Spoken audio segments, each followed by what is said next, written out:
a kingdom filled with beauty and light, there lived a princess like no other. Her beauty was known across lands, so much so that suitors came from distant kingdoms, hoping to win her hand. But she knew the truth. They didn't come for her heart. They came for her crown, for her beauty, and deep inside, she never wanted a love like that.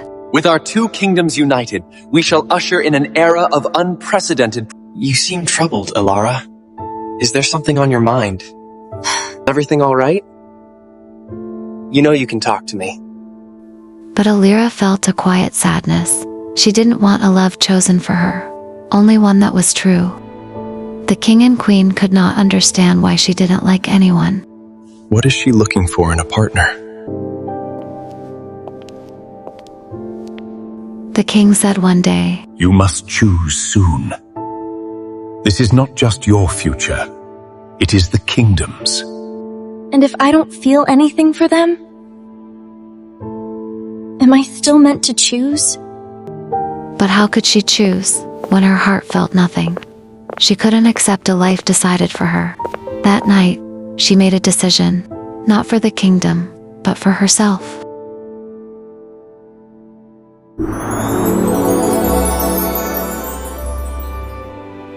Morning came, and with it, a quiet kind of courage. Alira stood before the mirror, her reflection staring back at her, uncertain, yet determined. Slowly, she reached up and removed her crown.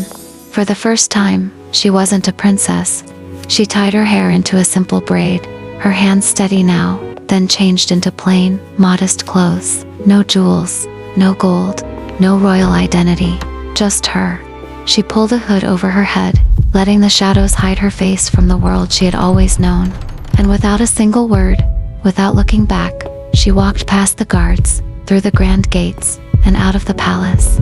Each step felt unfamiliar, yet freeing. She thought she was running away from everything she had ever been, but she didn't know. She was walking straight toward her destiny. In that same world, lived a young man named Aaron. He was kind, hardworking, and loved by everyone around him. He didn't have riches, but he had something rare, a genuine heart. Meanwhile, as the princess stepped into the town, everything around her felt different. For the first time, she wasn't surrounded by guards or luxury, just ordinary people. Something deep inside her whispered, this was exactly where she was meant to be. And then, she bumped into someone. It was him, Aaron. Oh, I'm so sorry. Be careful. But unlike everyone else, he didn't stare. He didn't admire. He just treated her like anyone else. And for the first time in her life, she felt surprised. Alira wandered further, leaving the lively streets behind, drawn by a quiet curiosity she couldn't explain. Step by step, the town faded, and the trees grew taller around her. Soon, she found herself deep in the woods. The path beneath her feet slowly disappeared, replaced by uneven ground and tangled roots. Just as worry began to rise, as her breath grew a little quicker, she saw it. A small, beautiful cottage stood before her, hidden deep within the forest. She stepped closer, slowly, her eyes scanning every detail, her heart both curious and cautious. And then, a voice from behind, calm but firm. Who are you, and what are you doing here? It was him again, Aaron. You shouldn't be here. Go back. I can't. My life is in danger. I can't go back. In that case, you can stay here. For a few days. From that day on, she stayed, living a life she had never known. Am I doing this right? And he would reply. It's fine, speak. He would often gently take the work from her hands. Thank you. It's nothing. And sometimes, Aaron would smile and say, you haven't done this before, have you? And she would simply smile. One day, Aaron went to the market, and quietly, he brought back a few dresses for her. Simple, but chosen with care. I'm not sure which one she would like best. It needs to be perfect.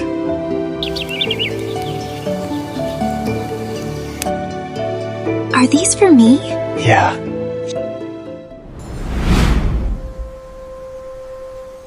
When Alira wore the dress, something changed. Aaron paused. For a moment, his heart skipped a beat.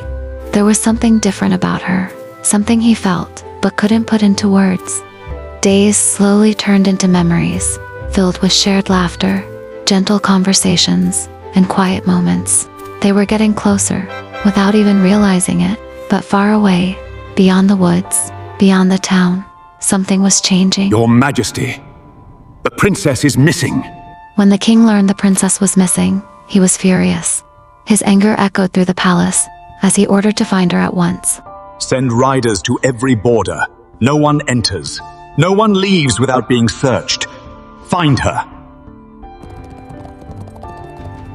After the king's command, guards spread across the lands, riding through towns, crossing valleys, searching every corner of the kingdom for the missing princess. Whispers followed them everywhere, fear and urgency growing with each passing moment.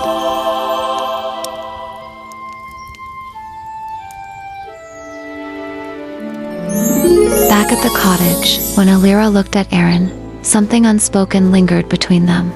Looking at Aaron, she thought, Maybe it's about time I tell you how I feel. I can't hide my feelings anymore. Why do I feel like I've known you for a long time? Like, longer than I should. Her eyes softened, as if she wanted to say everything she had been hiding. And Aaron, he felt it too. That quiet pull, that connection neither of them could yet understand. Just as she was about to speak, voices shattered the moment. The princess is here! We found her!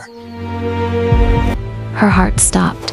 She froze, her eyes locked on the guards standing before her, fear and truth colliding in that single moment. Aaron stood still, but when he heard the word princess, shock washed over him. His expression changed, as if he couldn't believe what he was hearing. Princess, you must come back with us. The king requests your return. You're a princess? All this time, you lied. It's not that I wanted to lie, I just wanted someone to love me without judging me or seeing me as a princess. Still, a lie is a lie. You broke my trust. I think you should go. With a heavy, broken heart, Alira prepared to return. But before she left, she turned to Aaron and said, I never hid who I was, just my identity. It was me, all this time. With a heavy heart, she climbed onto the horse. Without looking back, she began her quiet journey toward the palace. She returned to the palace, but this time, nothing felt the same. The grand halls, once familiar, now felt distant and cold. The jewels she once wore with grace, now felt heavy, as if they no longer belonged to her. The dresses, the luxury, the endless attention, all of it felt empty. People bowed before her, their heads lowered in respect, but none of it reached her heart, because her heart was somewhere else. I miss him so much. I found love and then lost it. And in the quiet cottage, Aaron sat alone, remembering her smile, the sound of her voice, the simple moments that once felt so natural. He realized he missed her more than he could put into words. Why can't I forget her? She's a princess, and I'm just an ordinary man.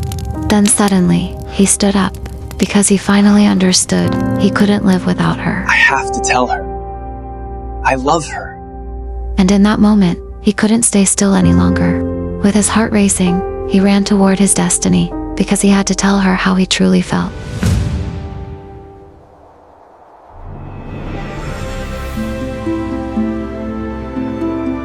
Back at the palace, Alira stood surrounded by celebration, but inside, she felt nothing. And then, she knew. This time, she wouldn't stay silent. She ran because she had to tell him, no matter what, that she can't live without him. Leaving everything behind, she ran. The king looked at her and said, Elira, where are you going?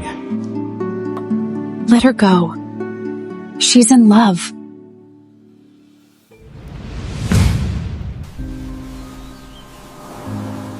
Through the forest, her heart racing with every breath, every step pulling her closer to the one she loved, as the world around her faded into nothing. The sound of her footsteps echoed softly, her thoughts filled only with him, until suddenly she saw him, running toward her. Time seemed to slow as they drew closer. They stopped just a few steps apart, breathless, no words needed, just the weight of everything they had felt, everything they had missed, finally coming together in that one perfect moment. I didn't come back to explain everything. I just didn't want to leave things like that. I wasn't upset because you're a princess. I just didn't know what was real. I was real. With you. I was always real. I know, and I love you. And in the end, she found what she had always been searching for. Not power, not a crown, but love. Because sometimes you have to leave everything behind to find the one thing that truly matters. And she did.